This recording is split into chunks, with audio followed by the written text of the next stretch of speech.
Magandang araw po sa inyong lahat. Sa araw po na ito, isa na namang panibagong kwento ang inyong mapapakinggan. Ito ay tungkol sa buhay ng isang batang mangyan. Tawagin natin siya sa pangalang Malupiton. 12 taong gulang, nakatira sila sa paanan ng bundok ng Halcon at doon ay tahimik na namumuhay kasama ang kanyang mga katribo. Ngunit isang araw, ang katahimikan yon ay biglang nasubok nang mabalitaan nilang may mga illegal loggers na naninira at namumutol ng mga punong kahoy sa nasasakupan nilang gubat. Ang gubat na yon ang siyang pinagkukunan nila ng kanilang mga pagkain at ito rin ang kanilang nagsisilbing tahanan. Pero hindi lang paninira ang kanilang ginagawa. Dahil isang araw, pati ang kanilang payapang pamumuhay ay kanilang ginulo. Dito na, haharapin ni Malupiton ang kanyang kapalaran, ang maging tagapagtanggol ng kanyang tribo. Kasabay nito ay mapagkakalooban siya ng mutya ng dugo at sungay ng Tamaraw. Handa ka bang tuklasin kung paano haharapin ng batang mangyan ang mga halimaw na sumisira sa kanilang komunidad? At paano kaya niya gagamitin ang kapangyarihang ibinigay sa kanya para siya ay makalaban? Sapat na ba ang kapangyarihang yun para panlaban sa kanyang mga kaaway? Paano kung matutuklasan niyang hindi pala tao ang mga ito, kundi mga aswang? Ngunit bago po ang lahat, mga idol, huwag po nating kalimutang mag-subscribe at i-hit ang notification bell sa aking YouTube channel na The Voice Addict at Apong Isaak para sa mas marami pang makapigil hininga na kwentong aswang at katatakutan mula sa mundo ng kababalaghan. Umpisahan na po natin ang kwento. 2 taon na ang nakalipas mula nung mailibing ang dating lider ng mga mangyan na nakatira sa paanan ng bundok Halcon. Dumating na ang pinakahihintay nilang araw para isagawa ang kanilang ritual na kung tawagin nila ay kutkot. Tahimik ang paligid habang unti-unting hinuhukay ng 4 na kalalakihan ang libingan sa ilalim ng dating bahay ng yumaong lider. Nakaluhod sila, maingat na tinatanggal ang lupa at mga bato. Ang mga matatandang babae naman ay nakapalibot, hawak ang mga telang pambalot. Ilang sandali pa, nakita na nila ang labi. Maingat nila itong nilinis. Inayos ng gusto ang mga buto. Pagkatapos malinis ang mga buto, sinimulan na ang paggawa ng sinakot.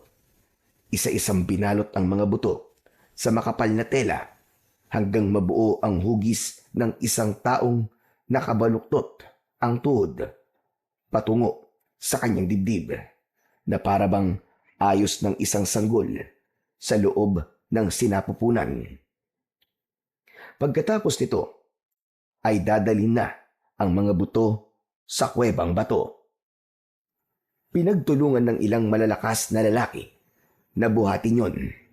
At habang ginagawa yon, bumubulong naman ng panalangin ang kanilang balian.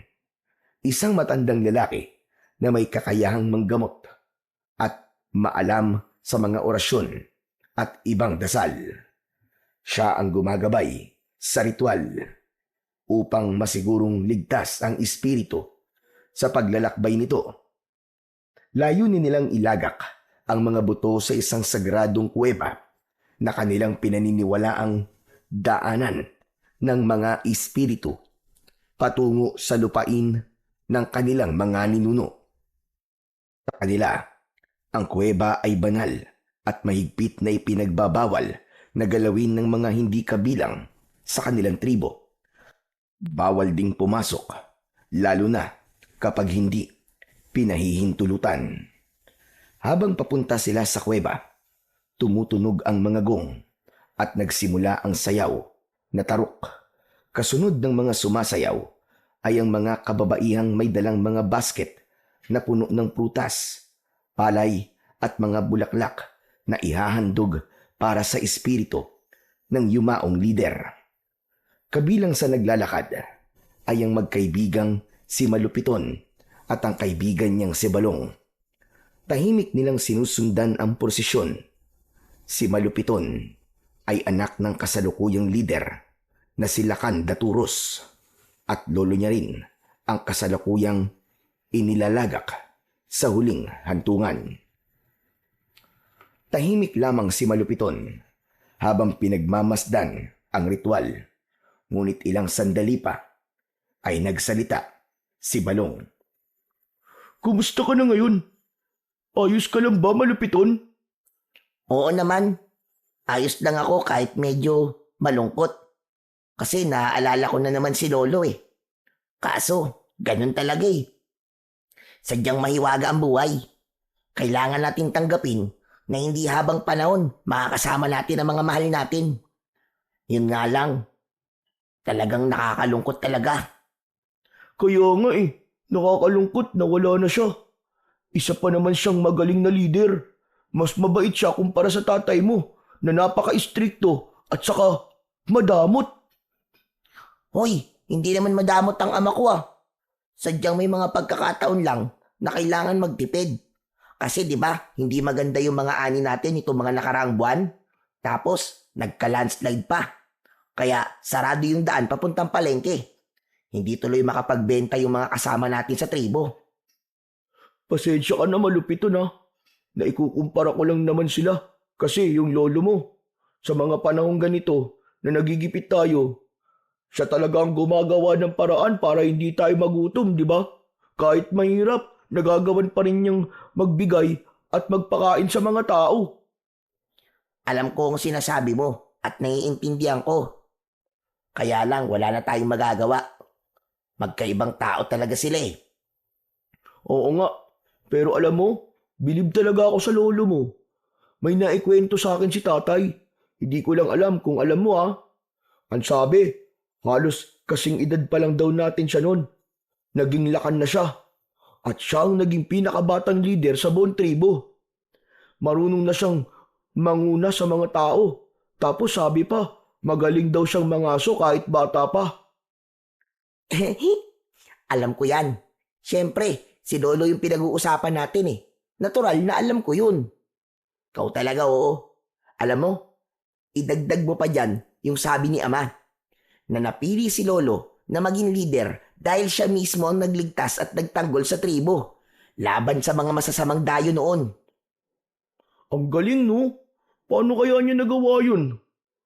May alam ba sa mahika ang lolo mo? Ang alam ko marunong. Talaga? Oo. Pero atin-atin lang to ah. Sekreto lang kasi namin yun ni tatay at lolo eh. Marunong siyang gumamot. Katulad ng mga matatandang balian o manggagamot dito sa tribo. Marunong din siya sa ilang kakaibang ritual. Kaya rin niyang mangulam o magsaway. Yung pagbabalik ng sumpa sa pinagmulan nito. Hala, ang galing pala talaga niya. Nakakabilib. Mukhang wala na talaga makakapantay sa kanya. Sayang talaga. At wala na siya. Oo, sayang talaga. Pero kahit wala na siya, gusto kong maalala siya bilang isang taong hindi lang basta leader, kundi isa ring mabuting lolo. Lahat ng alam ko ngayon, sa kanya ko natutunan at nalaman. May mga sikreto siyang sinabi sa akin na hindi alam ng iba. Teka, may alam ka mga sikreto? Ano yun? Sabihin mo naman sa akin oh. Hindi pwede. Magagalit ang lolo ko. Ito naman, nagmana ka talaga sa tatay mo. Madamot. Grabe ka naman, Balong. Hindi lang talaga pwede kasi nga baka magalit ang kaluluwa ni lolo sa akin kapag sinabi ko to sa iba. Ganun? Sige na nga. Hayaan na lang. Pero totoo ba talagang marami ka natutunan sa kanya? Oo naman. Bakit di mo gamitin? Bakit hindi mo ipakita sa mga tao yung mga natutunan mo para makita nila na magaling ka rin? At para hindi na rin ako napapagod na magtanggol ng magtanggol sa'yo. Magtanggol? Teka, bakit naman? Iyan tayo eh. Ikaw kasi, palagi ka na lamang nagkukulong sa bahay. Kaya ang tingin sa'yo ng mga katribo natin ay mahina at walang alam. Hayaan mo sila. Ayoko nung sinasabi mo na kailangan kong ipagyabang kung ano ang meron sa akin. Hindi. Basta ako, ang gusto ko ngayon ay mag-aral at magpakadalubhasa ng sikreto lang. Naku, sinasabi ko sa'yo malupiton. Mas mainam na mailantad na kung gaano ka kagaling. Alam mo kung bakit? Bakit? Sige nga. Narinig ko sa usapan na kapag dumating daw ang panahon na kailangan ng palitan ng tatay mo, malamang sa malamang ay sa ibang pamilya na maghahanap ng kapalit niya. Dahil hindi ka raw talaga nila nakikitaan ng mga katangiang pwedeng maging leader. Kasi mahina ka raw eh. Hindi ako mahina, Balong. Napayuko si Malupiton. Batid niya ang sinabi ng kanyang kaibigang si Balong. Alam niyang sa mata ng iba, siya ay tamad, mahina, at hindi rin marunong makihalubilo. Lagi lang nasa loob ng bahay, lalo na nung buhay pa ang kanyang lolo. Ang hindi alam ng karamihan, kaya siya nagkukulong noon, ay para kulitin ang kanyang lolo. Naturuan siya ng mga lihim na kaalaman ng mga balian.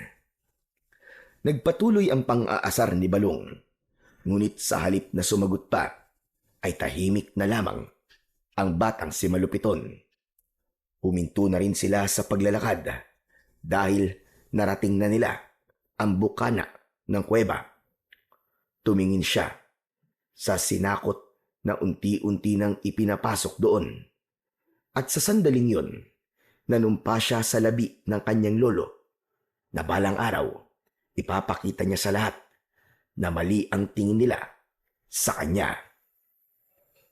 Ilang sandali pa ay natapos na ang ritual. Matapos mailagak ang sinakot sa pinakaloob ng sagradong kuweba, isa-isa nang nagsiuwian ang mga tao. Sumunod na rin si Malupiton sa agos ng mga taong pauwi. Ngunit sa halip na umuwi sa bahay ng kanyang ama, ay dumiretso siya sa bahay ng kanyang lolo. 2 taon din nilang hindi napasok ang bahay na yon, simula nang mamatay ang matanda.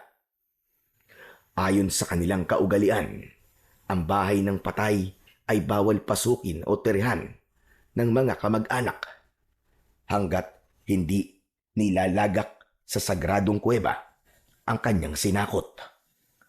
Mabigat ang pakiramdam niya habang inaakyat ang hagdan papasok sa bahay. Parang bawat pagakbang niya ay naaalala niya ang kanyang lolo. Naaalala niya ang mahinahon nitong tinig kapag sinasalubong siya.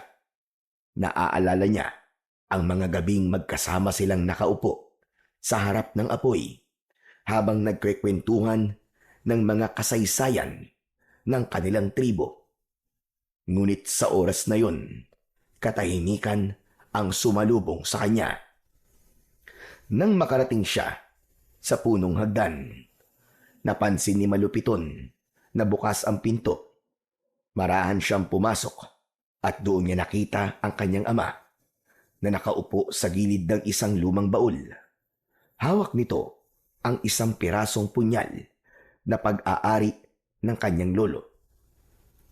Nagulat si Malupiton nang makita ang ama na umiiyak. Hindi pa niya ito nakita sa ganoong kalagayan kahit minsan. Ni noong araw na natagpuan nilang malamig na ang bangkay ng lolo niya, ni isang patak ng luha ay hindi bumagsak mula sa kanyang mga mata. Ngunit nang mapansin siya ng ama, agad nitong pinahid ang luha at pinilit na magmukhang matatag. Aba, nandito ka na pala. Bakit hindi ka dumiretso sa bahay? May konting salo-salo doon ah. Dumaan lamang po ako dito. Kasi po, nangungulila po ako kay Lolo eh. Tumabi ang bata sa kanyang ama. Napatingin siya sa lumang baul na nakabukas. Nakasalansan doon ang ilang mga gamit ng lolo niya. Mga lumang itak, balabal, at ilang kahoy na palamuti. Ano pong ginagawa niyo sa mga gamit ni Lolo? Tinitignan ko lang. Kasi parang naririnig ko pa rin ang boses niya kapag nahahawakan ko ang mga ito. Nangungulila rin po kayo sa kanya? Ako po kasi, palagi ko pa rin po siyang iniisip eh. Oo naman. Pero anak, hindi tamang palagi natin siyang iisipin. Kailangan na nating magpatuloy. Hindi pwedeng puro alaala na lang. Kailangan nating kumilos para sa ating tribo. Ano pong ibig niyo sabihin? Simula bukas, anak, tuturuan na mga batang 10 taong gulang pataas kung paano mangaso at humawak ng sibat. At kasama ka roon.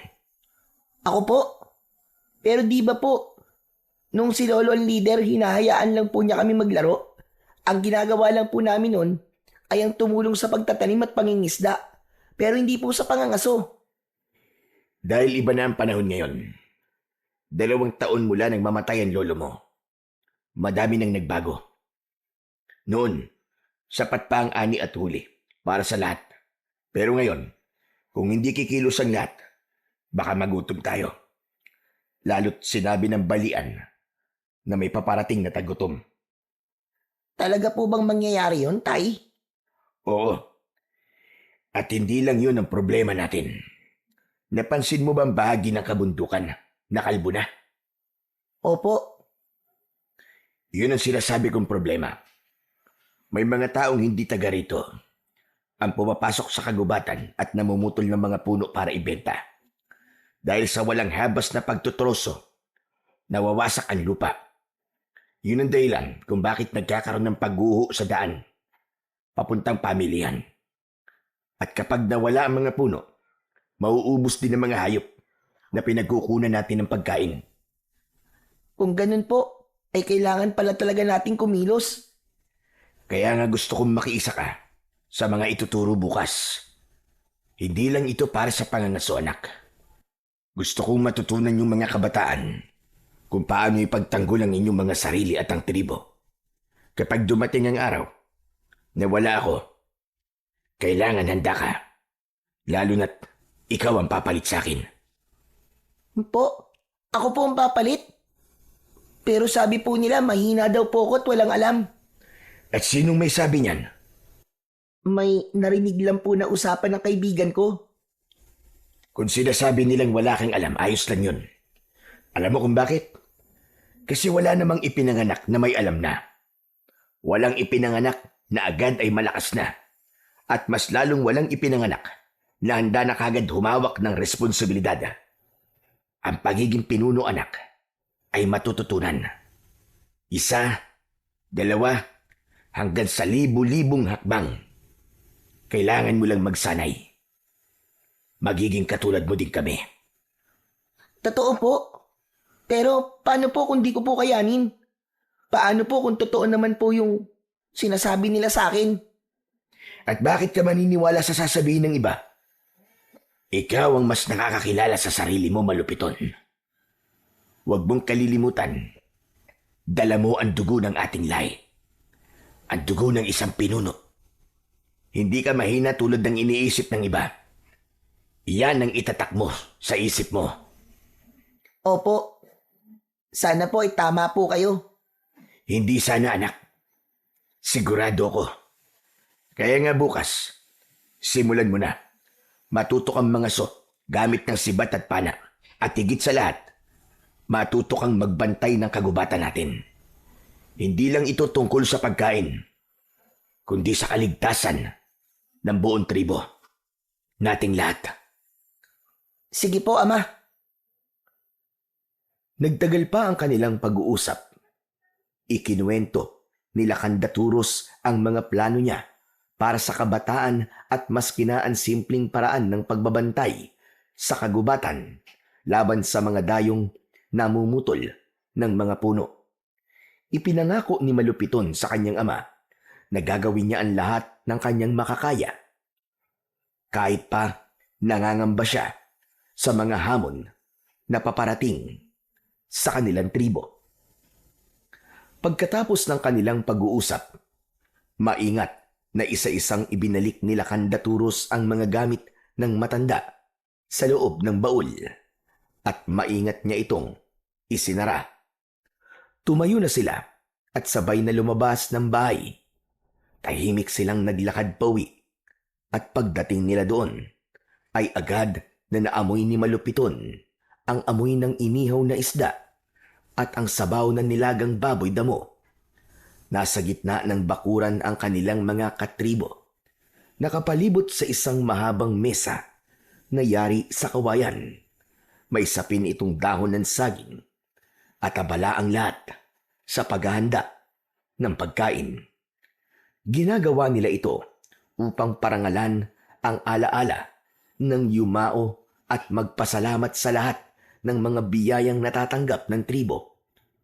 Kumakanta ang mga matatanda ng lumang awitin na mula pa sa kanilang mga ninuno at may kwentuhan tungkol sa kabutihan ng taong pumanaw.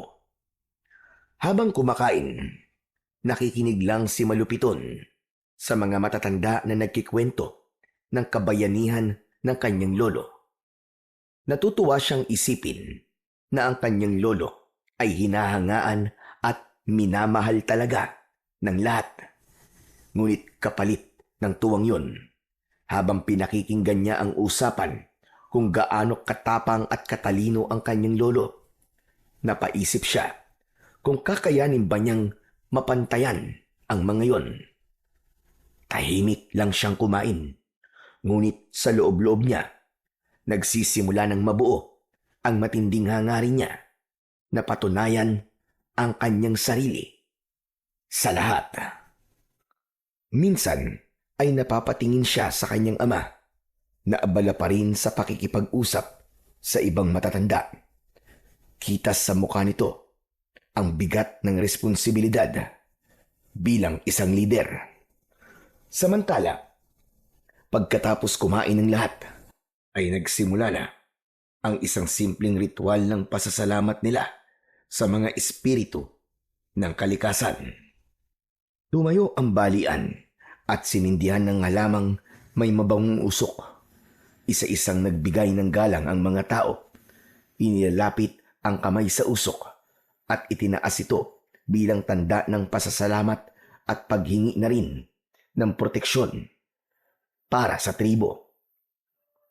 Maya-maya pa ay biglang nabaling ang tingin ni Malupiton sa gawing likuran ng mga puno sa di kalayuan. Doon niya nakita ang isang tapanaw na tila nakasilip at pinagmamasdan ang ginagawa nilang ritual. Tumayo siya at naglakad ng dahan-dahan dahil sa pag-aakalang baka isa ito sa mga alagang ginagamit ng kanilang tribo sa pagsasaka at nakawala. Ngunit mailap ang hayop. Sa sandaling nakita siyang papalapit, bigla itong tumakbo papasok sa gubat. Ngunit bago pa tuluyang mawala ito sa kanyang paningin, napansin niya na kakaiba ito. May makapal at makinang na kulay gintong balahibo ito sa batok. Noon lang siya nakakita ng ganun. Napakunot ang kanyang noo. Teka, hindi yun isa sa mga alaga namin ah. Niligaw lang kaya yun dito? Habang sinusundan niya ng tingin ang direksyon na tinahak ng hayop, biglang may kumalabit sa kanya. Uy! Kanina pa kita tinatawag ah! Ano ba tinitignan mo dyan? May ano kasi balong eh.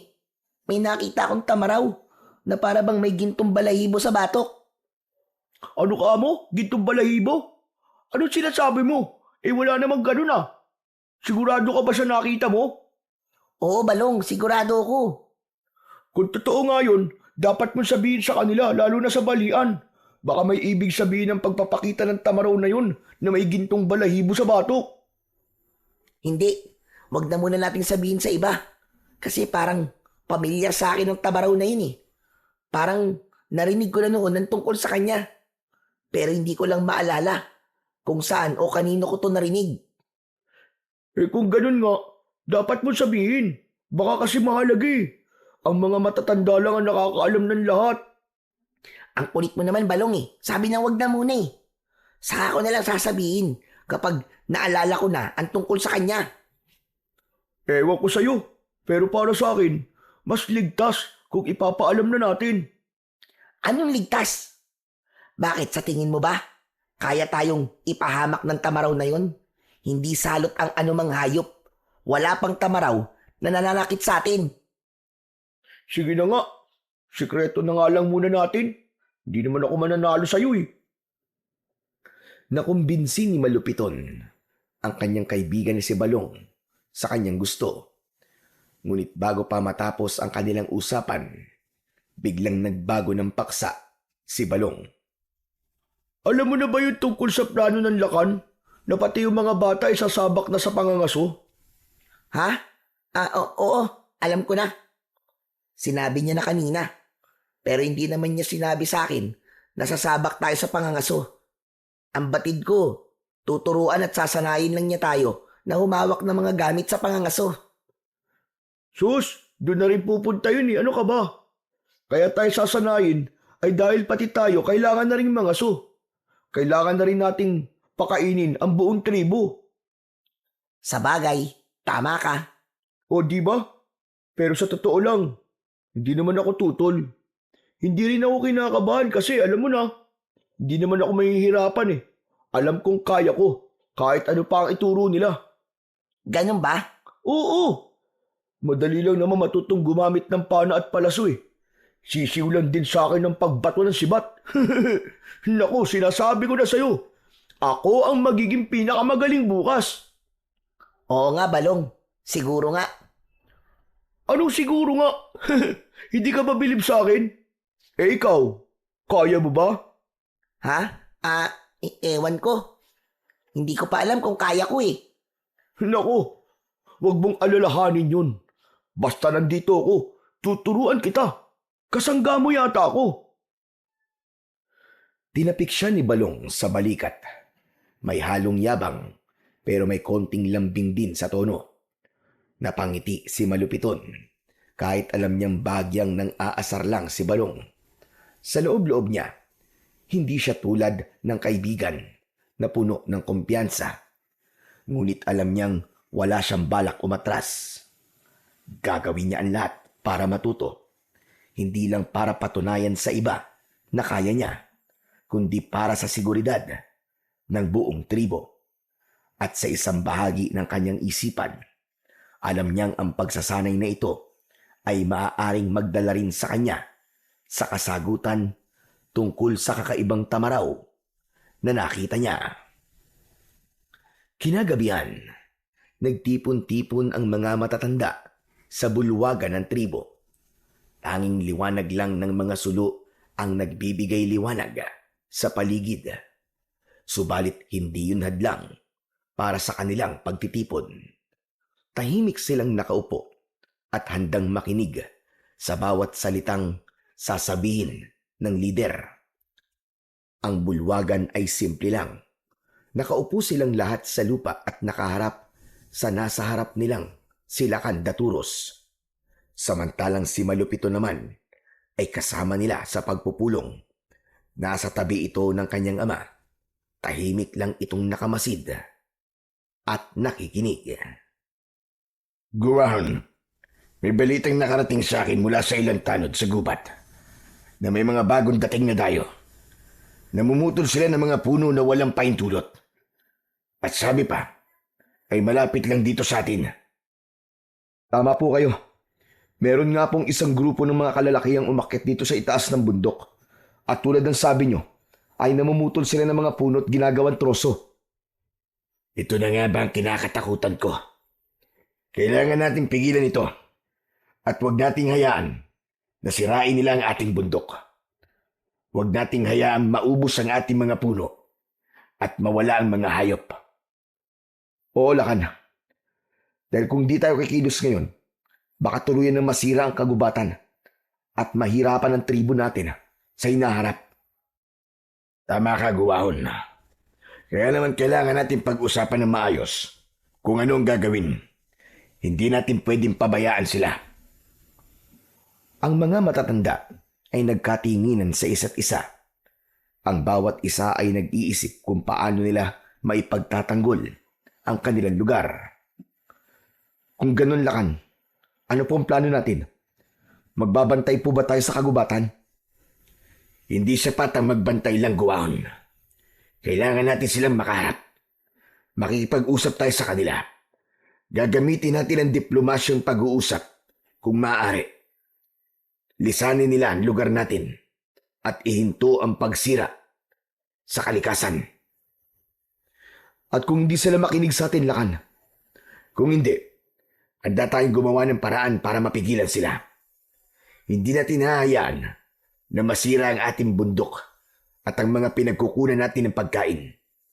Ngunit sana, hindi na umabot sa ganun. Mas maganda na malutas natin ang bagay na to nang walang gulo.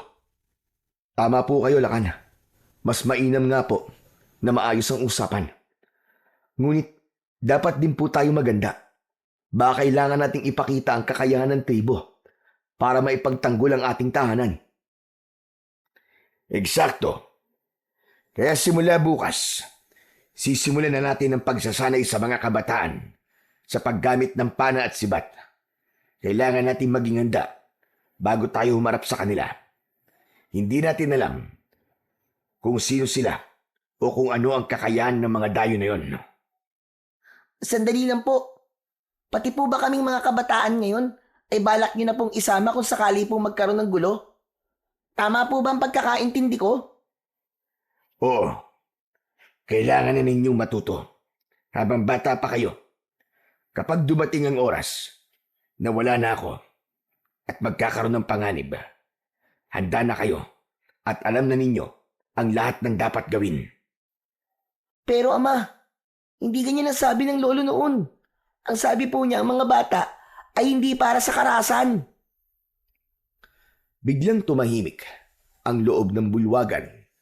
Matapos sabihin ito ni Malupiton, ang lahat ng nasa paligid ay nagkatinginan. Maya-maya pa ay umugong ang mga bulungan. Malupiton, hindi mo dapat sinasagot ang Lakan ng ganito. Ipakita mo respeto sa kanyang pasya. Nire-respeto ko naman po ang pasya niya. Pero po, ang sinabi niya kanina ay tuturuan lamang kami sa paghawak ng mga sandatang ginagamit sa pangangaso. Hindi ko po alam, nasasanayin pala kami para sa karahasan. Hindi lang sa hayop, kundi posibleng sa mga tao. Kayo po ba? Ayos lang po ba sa inyo na malalagyan ng dugo ang kamay ng inyong mga anak? Ang ugong sa bulwagan ay mas lalo pang lumakas at hindi nakaligtas sa kanyang pandinig ang sinabi ng ilan na wala siyang modong bata. Tanggap niya ang bagay na yon. Alam niyang kahit kailan ay hindi magiging maganda ang tingin sa kanya ng kanyang mga katribo. Ang tensyon ay mas lalong tumaas.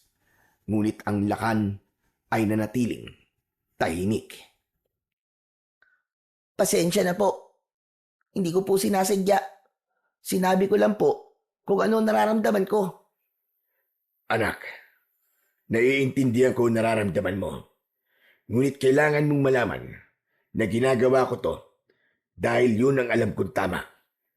Sa ating tribo, may mga panganib na hindi pa nakikita ng mga katulad yung bata. Ikaw, kailangan mong makita yun para maintindihan mo kung bakit ito ang naging pasya ko. Ang kaalaman sa paghawak ng mga sandata ay hindi lamang para sa karahasan o sa pagpatay ng tao. Para ito sa pagliligtas at kaligtasan ng lahat. Pero ama, Huwag kayong mag-alala. Ihahanda namin ang bawat isa sa inyo. Hindi naman namin kayo isasabak sa isang sitwasyon kung hindi pa kayo handa. Tumahimik si Malupiton. Sinubukan niyang intindihin ang sinasabi ng kanyang ama. Nanatili siyang tahimik hanggat hindi maliwanag sa kanya ang lahat. Mga kasama, kailangan ko ang tulong nyo. Kailangan natin silang gabayan at turuan ng tama. Siguraduhin natin na maiintindihan nila ang responsibilidad. Nakaakibat ng kaalaman sa mga sandata. Pero paano kung tulad ng inyong anak ay matakot din ang iba? Normal lang ang matakot. Lahat naman ng tao natatakot sa bago at hindi pa natin alam. Subukan lang natin. Mas marami ang mawawala kung sakaling dumating ang panganib. Kung hindi tayo handa, maaaring mawala sa atin ang ating tirahan. Mawawala ang mga pinagkukunan natin ng pagkain at buhay. Kaya mahalaga na matutunan niyong ipagtanggol ang inyong sarili at ang ating tribo. Mas lalong umugong ang ingay sa bulwagan. Naging sari-sari ang palitan nila ng kanilang mga paniniwala. May sumasang-ayon at meron din namang hindi. Ngunit kahit ganon, napansin ni Malupiton ang mata ng kanyang ama na punong-puno ng determinasyon. Kahit ibang-iba ang paraan ng pamamalakad nito sa kanyang lolo, alam niyang ibang walang nais ang lakan, kundi ang kabutihan ng lahat ng kanyang nasasakupan. Simula bukas, sisimulan na natin ang pagsasanay sa kanila. Nagpatuloy ang usap-usapan at sa huli, walang nagawa ang lahat kundi ang sumunod sa pasya ng kanilang lakan. Alam nilang matalino at may malasakit sa tribo ito. Kaya kahit hindi lubos na naiintindihan ng lahat ang pasya, iginagalang nila ang kanyang utos. Pagkatapos ng mahabang pagpupulong, nagsimula ng mag-uwian ang mga tao. Tahimik na ring pumasok si Malupiton sa kanilang tahanan. Mabigat ang pakiramdam niya. Hinubad niya ang kanyang suot na abay at nagpalit ng bago. Nang matapos niyang linisin ang katawan, ay nahiga na siya sa kanyang higaan.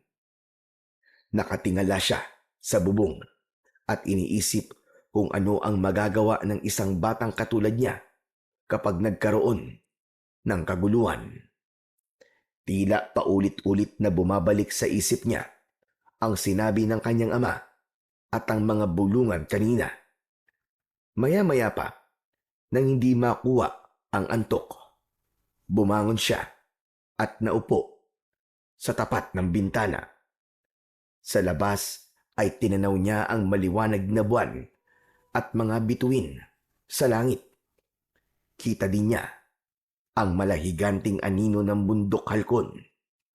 Napangiti siya sa magandang tanawin na yun. Guminhawa ang pakiramdam niya. Pero ilang sandali pa, biglang napansin niya ang isang nilalang na gumagalaw sa may kakahuyan. Agad siyang natigilan. Mula sa kanyang kinaroroonan, nakita niya ang isang tamaraw. Nakilala niya ito dahil sa kakaibang gintong balahibo nito sa batok. Matagal niya itong pinagmasdan. Ano kaya ang sadya niya dito sa tribo? Bakit kaya siya nagpapakita sa akin? Hindi nagtagal, namangha siya nang makita na biglang nagliwanag ang mga sungay ng tamaraw. Kasabay nun, lumitaw ang isang napakagandang babae sa tabi. Nakalutang ito sa hangin. Maputi ang balat nito. Mahaba at maitim ang buhok na umaabot hanggang bewang at dahan-dahang umaalon sa bawat pag-ihip ng hangin. Ang kasuotan nito ay nagliliwanag dahil sa mga nakapalibot na mga alitaptap. Hala! May diwata! Pagkasabi nun, ay tila huminto ang lahat. Nakatingin lang siya sa dalawang nilalang. Ngunit maya-maya pa, ay naglaho ang babae na parang usok. At ang tamaraw naman ay tumalikod at naglakad pabalik sa gubat hanggang sa tuluyan na itong nawala sa kanyang paningin. Nanatiling nakatitig ang bata sa gubat kahit wala na ang mga nilalang. Tama. Hindi ako maaaring magkamali. Diwata nga yun. Nagpakita sa akin ng isang diwata. Kailangan malaman ito ni Ama. Pagkasabi nun, ay tumayo siya.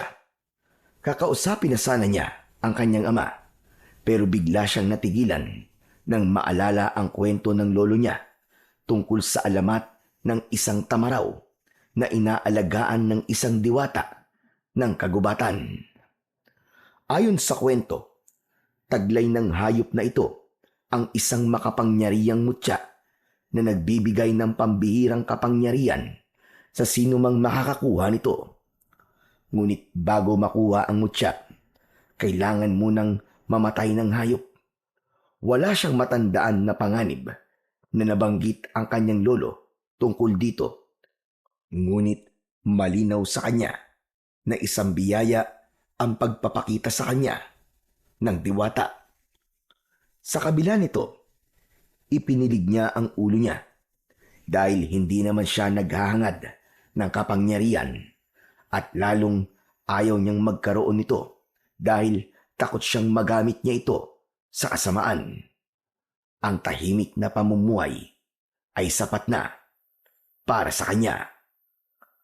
Bumalik siya sa bintana at marahang isinara ito, pero biglang nagulat nang marinig ang kanyang ama sa kanyang likod. Bakit hindi ka pa natutulog, malupiton? Wala po, Ama. Tinitignan ko lang po ang kalangitan. Maganda ang gabi. Malinaw ang buwan at tahimik ang kagubatan. Pero dapat ay nagpapahinga ka na. Maaga pa ang pagsasanay bukas. Opo, Ama. Pasensya na po. Sandali. Hanggang ngayon ba ay iniisip mo pa rin ang tungkol sa pasya ko? O baka may iba kang iniisip? Hindi po, Ama. Ayos na po ako. O sige. Pero tandaan mo, anak. Ano mang iniisip o nararamdaman mo, maaari mong sabihin sa akin, ha? Huwag kang maglilihim sa akin, anak. Handa akong makinig sa'yo. Opo, Ama. Tatandaan ko po ang inyong sinabi. Matapos yun, tinapik siya ng lakan sa balikat at lumabas na ng silid. Humiga na rin siya pagkaraan ng ilang sandali at ipinikit ang kanyang mga mata. At sa huling pagkakataon, bago tuluyang makatulog, nanatili sa isip niya ang liwanag ng sungay ng tamaraw at ang anyo ng diwata. Ilang oras ang nagdaan, biglang may humawak sa kanyang pisngi. Malamig ang kamay at madiin. Bigla siyang napabalikwas at bumungad sa kanya ang malapad na ngiti ng kaibigan niyang si Balong. Tululaway ka pa! Bumangon ka na nga dyan! Ano ba? Ikaw naman, oh. Bakit ka ba nandito, Balong? Natutulog pa yung tao eh. Nangiistorbo ka. Anong istorbo sinasabi mo? Hoy, malupiton! Alam mo bang kaya ako nandito ay dahil inutusan ako ng lakan, nagisingin ka na dahil malapit na magsimula ang pagsasanay. Kaya bilisan mo, bumangon ka na dyan. Bago pa ang mismong lakan ang gigising sa'yo. Bahala ka. Pagagalitan ka na naman nun. Napabuntong hininga ang bata at umupo sa higaan. Oo na, sandali lang. Mabilis siyang naganda, naghilamos, nag-ayos ng buhok at nagpalit ng malinis na abay o bahag na gawa sa balat ng puno. Bilis na, ang bagal-bagal mo talaga kumilos kahit kailan. Oo na, tapos na. Mabilis silang lumabas ng bahay at tumakbo patungo sa maluwag na bakuran sa gitna ng nayon, kung saan nakita na nilang nakahanda ang mga pana at sibat at mga target na yari sa puno ng saging. Naroon na rin ang iba pang mga kabataan. Abala na sila sa pag-aayos ng kanilang mga kagamitan. Ang mga matatandang mandirigma na magtuturo sa kanila ay nakapwesto na din sa may harapan. Mga anak ng ating tribo, ngayon ay sisimulan natin ang inyong pagsasanay. Handa na ba kayo? Agad na sumagot ang mga bata. Nakahanda na sila. Agad na sinimulan na ang unang bahagi ng pagsasanay. Tinuruan sila sa paggamit ng pana. Maingat na ipinakita ng isa sa matatanda ang wastong posisyon ng katawan at kamay. Ikaw na, Malupiton, ang unang sumubok. Ha? Ako po? Pero, Sige na, Malupiton, kaya mo yan. Anak ka ng lakan, kaya alam kong kayang-kaya mo yan. Sinubukan nga ni Malupiton. Ngunit sa unang subok, bigla siyang natumba sa unang hila ng bagting dahil sobrang higpit ng pagkakahila niya. Natawa ang ilan at napailing naman ang ibang matatanda. Agad namang lumapit si Balong para damayan ang kanyang kaibigan. Ayos lang yan. Unang subok mo pa lang naman eh. Sumunod na ang ilang bata. May ilan na nakakatama naman sa target, pero mas marami ang katulad ni Malupiton na hindi maayos na nagamit ang pana at palaso. Ngunit nang si Balong na ang tumira, natamaan niya ang mga target. Mabilis na humanga ang iba dahil sa husay niya sa paghawak at pag-asinta, lalo na't 3 beses niyang nasapul ang gitna ng target. Sa kabilang banda, ilang ulit pang nagkamali ang anak ng lakan. Minsan ay sobrang baba, minsan naman ay sobrang taas ang tama. Ngunit hindi siya sumuko, maski ilang beses siyang palihim na pagtawanan ng mga naroon. Nang matapos ang pagsasanay, nilapitan niya si Balong at binati. grabe ka. Ang galing mo, Balong. Hangang-hanga ako sa'yo. Salamat ah, pero kaya mo din yun. Mag-ensayo ka lang na mabuti. Sana nga. Pero, tanong lang, paano kang natuto nun? Tinuruan ka ba ng kuya mo o kaya ng tatay mo? Hindi ah, sariling sikap ko lang yun. Talaga? Ang galing mo naman pala talaga kung ganun. Siguro, kahit nakapikit ka, kaya mo pa rin tamaan ng target eh. Naku, wag na nating subukan at baka mamaya niyan ibang tamaan ko. Magkasabay silang natawa habang ngumunguya ng kamote. Pagkatapos magmerienda, muling bumalik ang lahat sa kanilang pwesto. Muli nilang sinimulan ang pagsasanay at sa pagkakataong yun ay susubukan naman nilang gamitin ang sibat. Muling ipinakita ng mga nakatatanda ang tamang paraan ng paghawak at paghagis. Si Balong, tulad kanina, ay mabilis na nakakakuha ng tamang distansya at direksyon. Sa unang hagis pa lang niya, tumama na kagad ang sibat sa gitna ng target o bullseye. At si Malupiton naman sa unang hagis ay hindi man lang umabot ang sibat sa kanyang target. Dahilan para tumawa ang ilan. Pero hindi pa rin siya sumuko.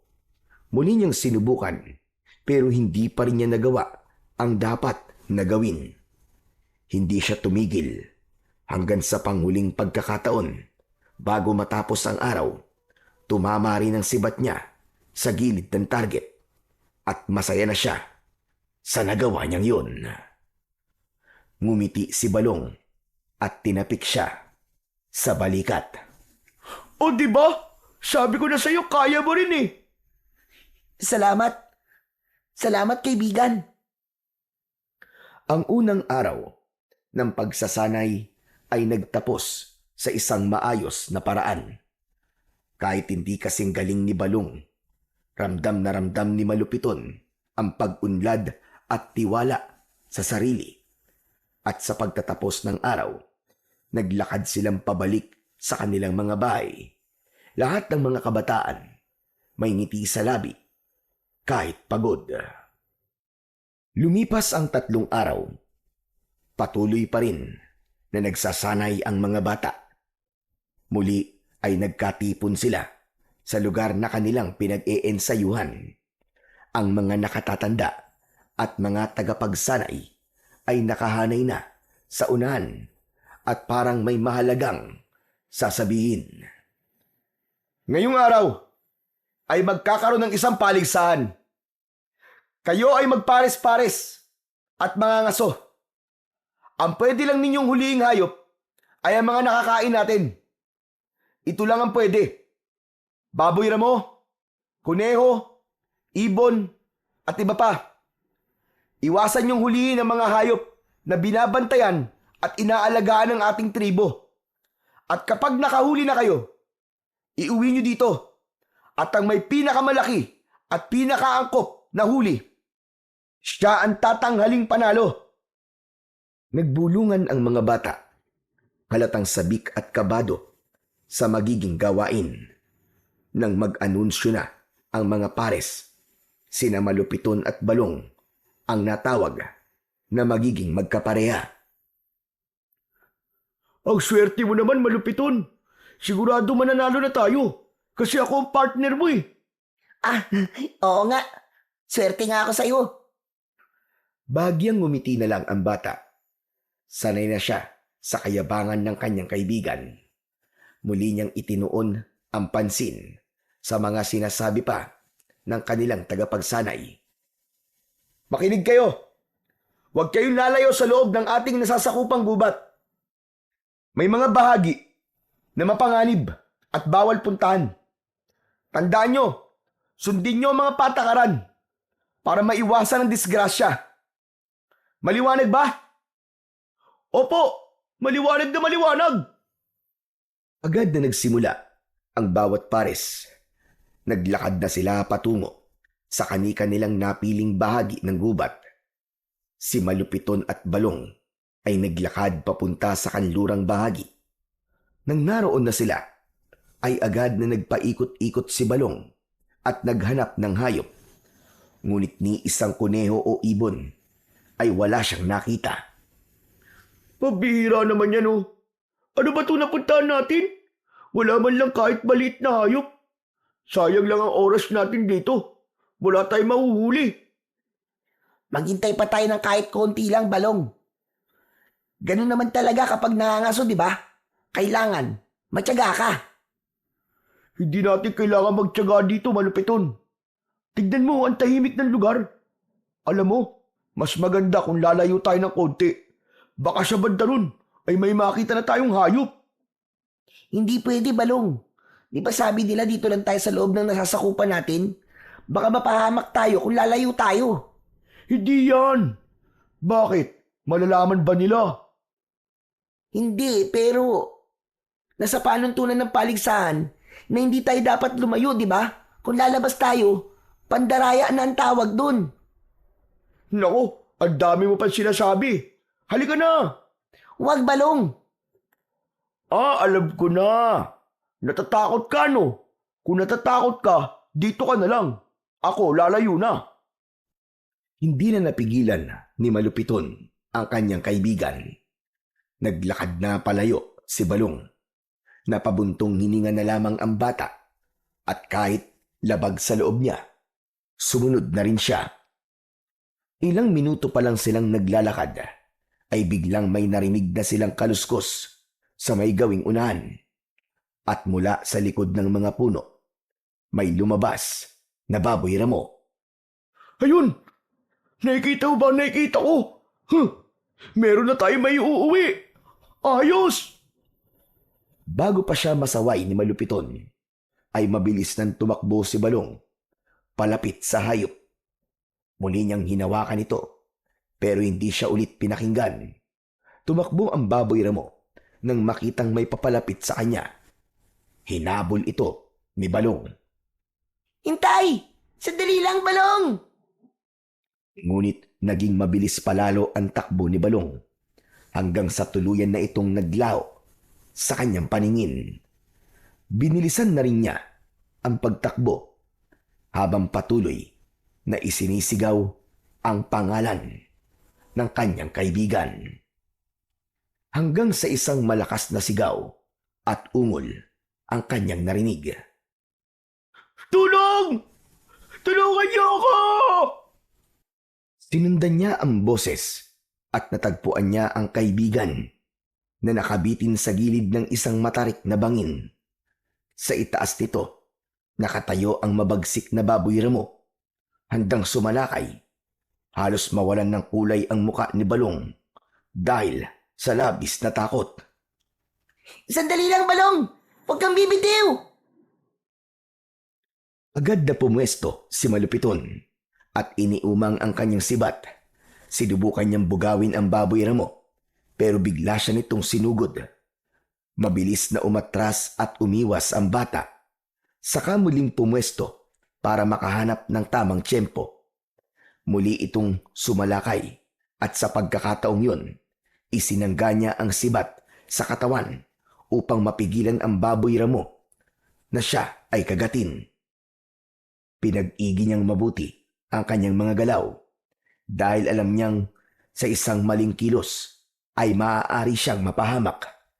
Itinulak niya ng buong lakas ang baboy ramo at mabilis na ibinato ang sibat. Tinamaan sa tagiliran ang baboy ramo.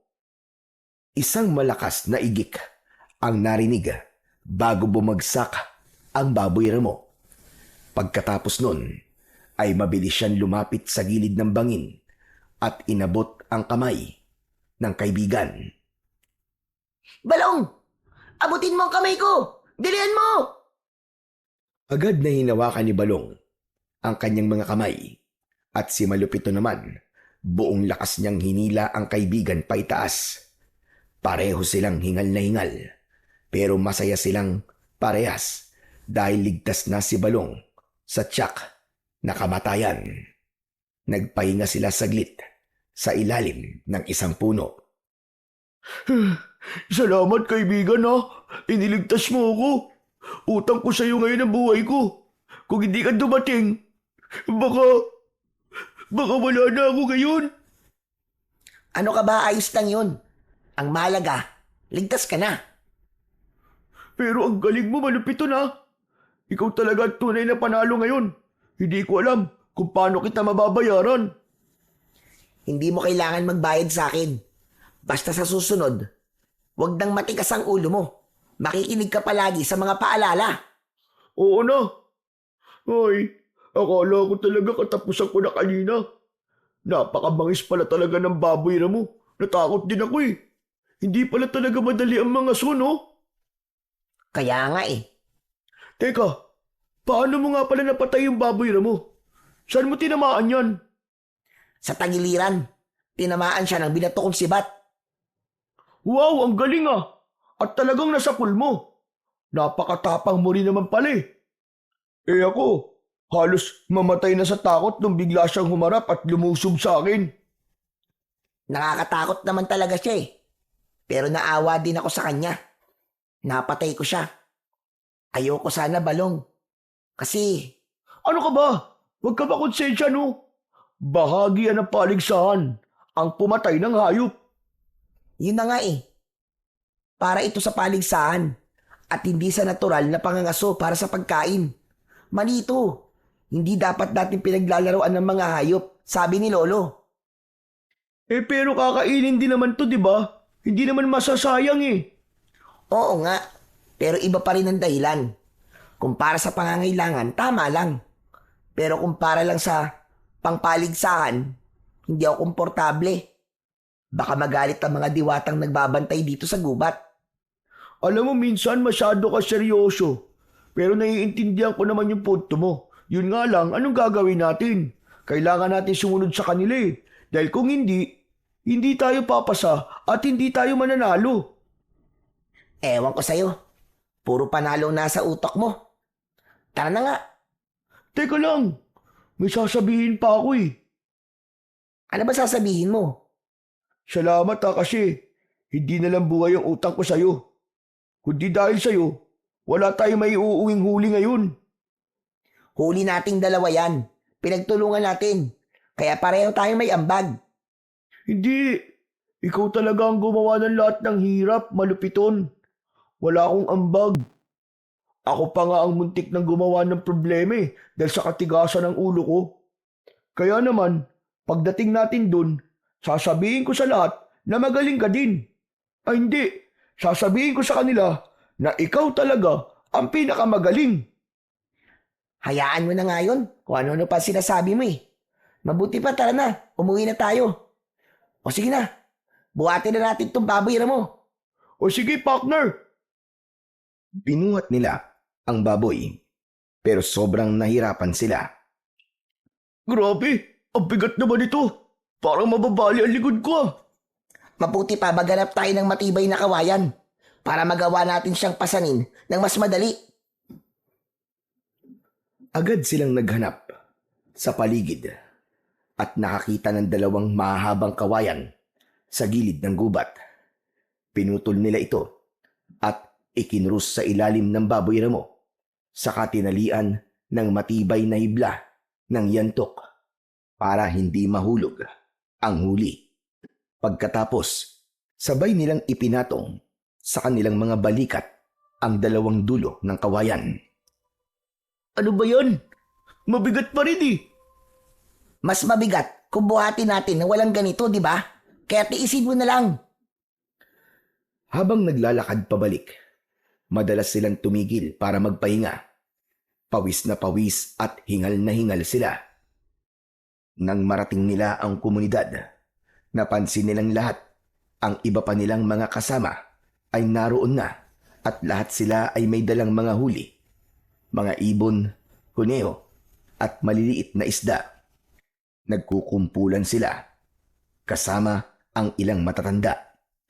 Abala sa pagtingin sa nahuli ng bawat grupo.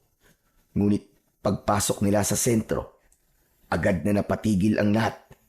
Halos sabay-sabay na napatingin ang mga tao sa kanila nang makita ang dala nila na malaking baboy ramo. Aba, mukhang nakahuli kayo ng malaking baboy ramo. Ang galing nyo naman. Mabilis na lumapit ang ilang tagasanay. Natuwa sila sa huli ng dalawa, pero si Balong lang ang kanilang binati. Magaling, Balong. Ikaw na talaga. Maging ang matandang balian ay sinabing alam niyang si Balong talaga ang mananalo dahil ito talaga ang tunay na mahusay at pinakamagaling sa lahat ng mga batang naroroon. Ngumiti si Balong, halatang sarap na sarap sa mga papuri. Hinugot niya mula sa katawan ng baboy ramo ang sibat at itinayo yun na parabang siya mismo ang nakasibat sa hayop. Tuwang-tuwa ang lahat at lalong humanga sa kanya. Samantala, nakatayo lang sa gilid si Malupiton, tahimik na nagmamasid. Nasaktan siya na hindi sinabi ng kaibigan ang totoong nangyari. Ngunit pinili niyang manahimik at kinimkim na lang ang nararamdaman. Salamat po sa mga papuri. Talagang pinaghirapan namin to. Narinig ni Malupiton ang salitang namin, pero malinaw sa kanya na ang buong atensyon ay para lamang kay Balong. Maging ang ibang kabataan ay lumapit sa kanyang kaibigan para tanungin kung paano niya nagawang patayin ang baboy ramo. Yan ang tularan nyo. Si Balong, ang tunay na halimbawa ng pagiging isang mahusay na mangangaso. Sa pagkakataong yun, nawala na ng tuluyan sa eksena si Malupiton. Walang bumati sa kanya. Wala man lang nagtangkang magtanong kung ano ang naiambag niya. Kaya naman, habang nagdiriwang ang lahat, ay mabigat ang kanyang dibdib. Pero sa kabila ng lahat, pinili pa rin niyang manahimik at umalis ng dahan-dahan patungo sa kanilang bahay. Hindi siya galit na si Balong ang pinupuri ng lahat. Ang masakit para sa kanya ay ang hindi pagsasabi nito ng katotohanan. Pagdating niya sa kanilang bahay, nadatnan niya ang katahimikan. Umupo siya sa harap ng kanilang maliit na mesa at uminom ng tubig. Pinikit niya ang kanyang mga mata at sa kanyang isipan, muling bumalik ang eksena sa bangin ang takot sa muka ng kaibigan niyang si Balong at ang baboy ramong sumalakay sa kanya. Napangiti siya nang maalala niya kung paano niya ibinuhos ang kanyang lakas para mailigtas lamang ang kaibigan. Para kay Malupiton, yun na ang gantimpala, ang malaman na sa oras ng panganib, nagawa niyang kumilos para sa kapakanan ng iba. Humiga siya sa banig. Unti-unti ay nadala na siya ng antok, pero bigla siyang naalimpungatan. Pagkaraan ng ilang oras, may narinig siyang kaluskos sa labas ng kanilang bahay. Agad siyang bumangon at sinilip kung ano ang nangyayari. Dahan-dahan siyang lumapit sa kanilang bintana. Nanlaki ang kanyang mga mata. May mga lalaking hindi niya kilala, nakasuot ng kakaibang damit. Ang ilan sa kanila ay may hawak na mga baril. May mga nakita siyang nakakalat na mga bangkay ng kanyang kasamahan. Hindi! Ano to? Ano nangyayari? Agad siyang napaluhod nang biglang may lalaking dumaan sa tapat ng kanyang bintana. Isang matangkad na lalaki na may mahahabang buhok at matatalim na mga mata. Naramdaman niyang nanikip ang kanyang dibdib dahil sa takot at nerbiyos. Mabuti na lang, dumiretso ang lalaki at hindi siya napansin. Ngunit biglang bumukas ang pintuan ng kanyang silid. Malupiton! Kailangan na natin umalis ngayon! Bilisan mo! Ano? Aalis? Bakit? Ano ba nangyayari, Balong? Mamaya ko na ipapaliwanag. Kailangan na nating umalis. Sandali lang. Sino ba kasi sila? Hindi ko alam kung sino, pero bigla na lamang sila sumugod dito. May dala silang kakaibang sibat na kayang pumatay kahit malayo. Wala silang pakundangan. Balak nila sakupin ang ating komunidad. Pero hindi natin pwedeng iwanan ng mga katribo natin. Mali ka. Kailangan na talaga natin makaalis ngayon din. Dahil kung di tayo aalis dito at mahuhuli tayong lahat, wala nang pabalik para lumaban. Wala nang magliligtas sa ating mga kasamahan. Panay ang iling ni Malupiton. Hindi niya matanggap na iiwan ang kanyang ama at mga katribo. Ngunit mariing hinawakan ni Balong ang kanyang balikat at tumingin sa kanya ng diretso. Maniwala ka sa akin. Kung gusto mo silang iligtas, sumama ka sa akin. Sa wakas, napapayag si Malupiton. Bagaman mabigat sa kanyang puso na iwan ang kanyang mga kasamahan, kinuha niya ang kanyang sibat at ilang gamit na kaya niyang dalhin. Lumabas sila sa likurang bahagi ng bahay at nagmasid sa paligid. Nag-ingat upang hindi mahuli. Tahimik silang gumalaw, nakaluhod at bahagyang nakayuko. May mga naririnig pa rin silang putukan ng mga sigaw.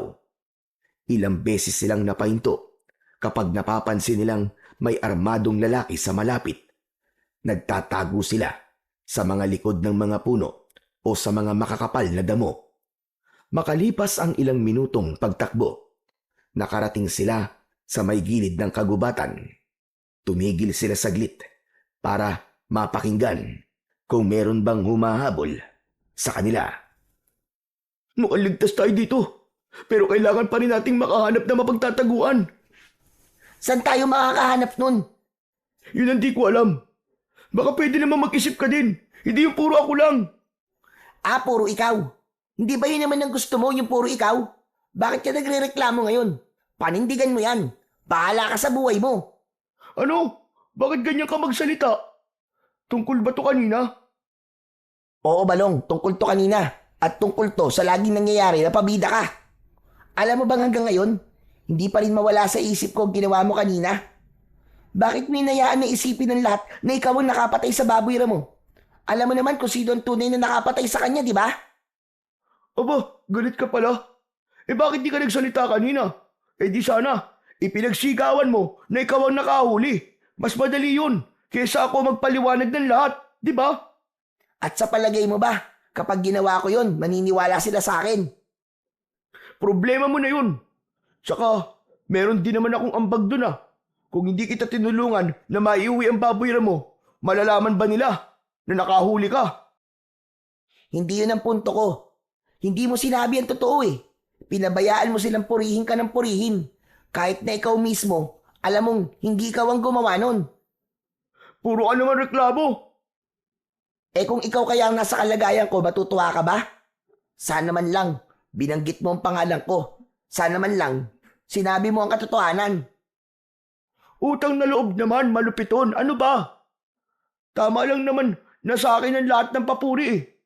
Bakit ka mo? Kasi nakasandal ka lang naman sa anino ko. Kung wala ako, wala kang tapang, mahina ka. Anak ka nga ng lakan, pero wala kang silbi. Totoo ang lahat ng sinasabi nila tungkol sa'yo. Hindi ka pwedeng maging sunod na lakan. Kupal ka ba? Ganun pala ang tingin mo sa akin, Balong. Akala ko pa naman kaibigan kita. Pero matagal ka na palang may kinikimkim sa akin. Hindi ba totoo naman? Tignan mo na lang ang sarili mo nga. Ako ang totoong nagdadala sa'yo. Ako ang matapang. Kung wala ako, kikilos ka ba? Kung wala ako, lalabang ka ba? Mas malakas ako kaysa sa'yo. Eh ikaw, ano ka? Anak ka lang ng lakan. Anak lang. Anino ka lamang ng tatay mo. Oo, anak lang ako ng lakan. Oo, hindi ako kasing lakas at mas lalong hindi mo ako kasing yabang. Pero kahit kailan, Balong, hindi kita pinag-isipan ng masama. Kahit kailan, hindi ako nagmalaki sa'yo. Tinuring kitang kapatid, Balong. Sa lahat ng pagkakataon, ikaw ang una kong iniisip. O ano? Ako na ngayon ang masama. Bakit? Nagsabi lang naman ako ng totoo ah. Masakit bang marinig ang katotohanan na wala ka naman talaga silbi? Wala silbi? Hindi ba't bunti ka nang mamatay sa bangin kung di ako dumating? Natigilan si Balong. Hindi agad siya nakapagsalita at tila napahiya. Pero imbis na magpakumbaba, pinilit pa rin niyang panindigan ang kanyang kayabangan. Nagpasalamat naman ako ah. Saka ano bang ipinuputok ng butchi mo? Eh sinabi ko ba sa'yong iligtas mo ako? Anong sabi mo? Ang sabi ko, quit sa tayo. Iniligtas na kita sa kamay ng mga dayo, kaya wala na akong utang na loob sa'yo. At kung sa akin man napunta ang lahat ng papuri, at kung ako man ang naging bida sa mata ng lahat, wala ka na magagawa doon.